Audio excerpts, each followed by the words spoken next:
There's a video on YouTube featuring Joe Biden, and he's talking about the fact that the white population of America will be replaced by non-white people in the not too distant future. And he's talking with this utter glee about this. He's a white guy. And he's talking about how white people are going to become a minority. And he just can't sort of contain himself. He's just absolutely over the moon about this. He's talking about white people. Yeah, you white people, you're just going to become a miserable little minority. And we're just going to have mass immigration of all these different people, or all these different ethnicities, that he could not give a rat's ass about. He doesn't care about, Pakistanis, Afghans. He doesn't care about their culture, their language, their religion, He couldn't give a rat's ass about any of that. But he can't wait until all these foreign people get to America and start replacing the American white population. And, I'm looking at this the other night. I can hardly believe, this is going to be America's vice president. I can hardly believe somebody could come out with this stuff. I can imagine a black power activist or something, or an Islamic or something, but just a regular Anglo white guy just can't wait for the day when the evil white people to which ethnicity he belongs are going to become a minority in their own homelands. And I just cannot help thinking, look, is somebody doctored, some rabid anti-leftist doctored this video? Is this real? Or is it fake news? And so obviously I'm wondering about the bona fides of this video for a start, but assuming it's true, because these people come out with all this rabid stuff, so it shouldn't be that surprising. But I was thinking about it in relation to the schizophrenic attitude of leftists to Islam, given that what leftists can say about Islam these days, if you were to just substitute Christianity, your mouth would just drop open. And I was inspired to think along these lines by something that's come up recently in the UK, where, although not that it's all that surprising, but in any part of Western culture, that leftist progressivists are starting to think about really, strongly enforcing anti-blasphemy laws for, guess who? The Christians. No, it's not really the Christians. It's the Muslims. Yeah, that's right. It's blasphemy for them. And, I got to thinking about the schizophrenic attitude of leftists to religion, the religious groups. And as I said, if you just kind of substitute the word Christian, it would be inconceivable that left progressivists could come out with this stuff. But why do they do so on behalf of Islam? And it's the chestnut of our day, this ever-present conundrum of why the left embraces Islam when they're completely irreligious towards Christianity or anything to do with Western culture. And the answer is that left progressivists who hate religion have to embrace Islam. And in fact, it's part of the whole thing of the Pakistanis and Afghans and Syrians and you name it, coming to Western culture are like armies of people who physically embody the mentality of left progressivists towards Western culture. It's a war against Western culture, their own kind, because they realise themselves most dramatically in being contrary to their own kind. This is the most powerful statement you can make about something that you are acting against the people that you most closely associate with.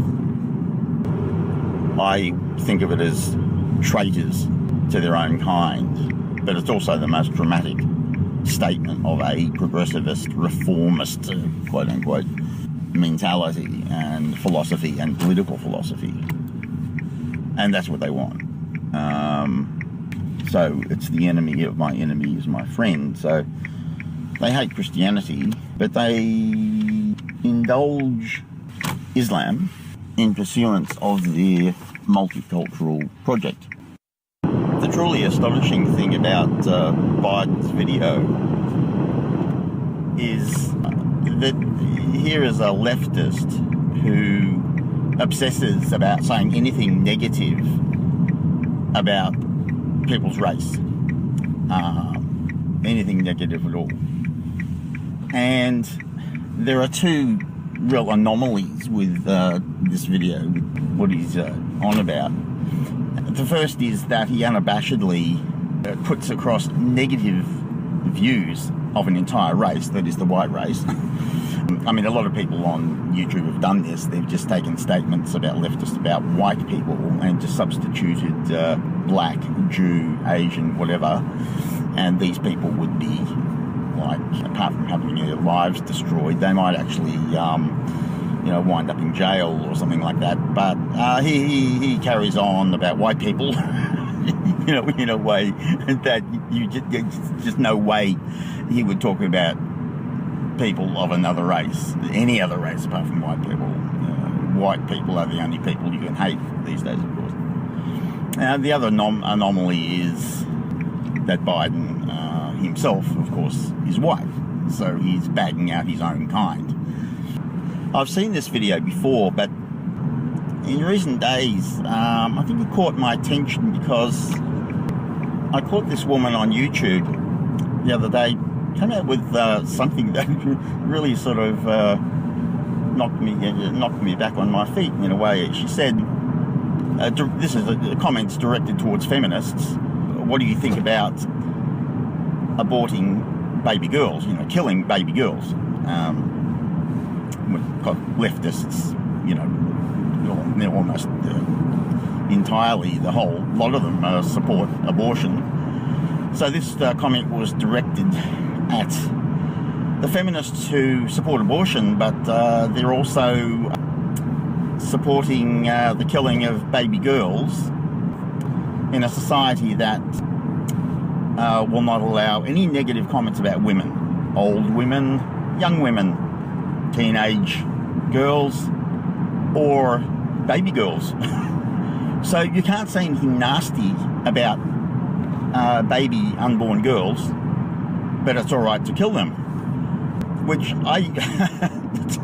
now this actually meshes with something that one of my themes, is that leftism is so idiotic that it collapses under the weight of its own contradictions, and also in a perverse kind of way, in the most perverse and perverted way, leftists often, if not ultimately, they may be destined to do this, may somehow kind of arrive at the right conclusions about a lot of things for entirely the wrong reasons. The classic illustration is pornography. Like, when feminists first came on the scene back in the 1960s, it was all sexual liberation, the sexual liberation of women and men, and just full-on sexual licentiousness. And they were quite happy about pornography because that was a deviation from middle-class morality and just sexual liberation, which signified the liberation of women. And then they discovered that, according to their ideology, no, pornography was no good now because this denotes degradation of women. And pornography, and of course this degrades men as well. But now feminists are opposing pornography with all the fervour of Methodist Ladies Auxiliary. Here they are opposed to pornography and marching as one with Bible-believing fundamentalists. It's as if in their mad rush to create a perfect world, they've eventually got to arrive at something that really is justice. that really is good. But I won't sort of belabor that. As I say, if they accidentally hit on something like this, it's for entirely the wrong, perverse reasons. And in a similar sort of way, leftists eventually kind of hoist on their own petard at the end of the day. And here we have Joe Biden making the most kind of openly, transparently racist comments, according to their criteria, racist comments about white people. He's just talking about the white race in completely negative ways. And getting back to the abortion example, so you ask a feminist, are you happy about killing baby girls before they're born? And no. Oh, so you're opposed to abortion then? No. Well, so you're happy about baby girls being killed in the womb? Well, and reiterating that, although it's not necessarily always articulated in so many words, the law at work in Western culture is that you cannot say anything negative about women. And now there's an interesting aspect to this, that not long ago Australia had its first token woman Prime Minister, and she, together with her bevy of women ministers, were in effect deemed to be not subject to criticism. Like, we're talking about the robust Westminster-style democracy that Australia is, with the rambunctious debates and all the rest of it, and abuse hurled backwards and forth in the People's Chamber, which happens across the Western world where the Westminster system is practiced. And hey, Winston Churchill and Richard Nixon and Bob Hawke and Paul Keating and Tony Abbott, in Australia, they're not subject to criticism. Well, isn't that wonderful? Oh, well, I'm sure they would think that's wonderful. Not subject to criticism. Because if you're a woman Prime Minister in any role, or occupying any role in society, or government ministers who are female, hey, they're not actually subject to criticism. Such is the state of Western culture. So they're not subject to criticism. You can't say anything negative about baby girls, but you can murder them in the womb. This is really good stuff. I'm a total anti-feminist, but I'm arguing for the rights and the welfare of baby girls, and you as a feminist agree entirely with that, although you do agree that they should be killed in the womb, which I don't. So here we have Joe Biden meeting the abortion debate. The idiocy of leftism is shown up for what it is, once again. And I suppose all I can add to the subject is that it is true that white people might become something like a minority in their own countries within maybe a generation. There will always be a sizable chunk of the population that remains white that might be the basis for some kind of resistance. So it's not an entirely hopeless situation, but that would be the subject of a video in coming days. But that's all for now.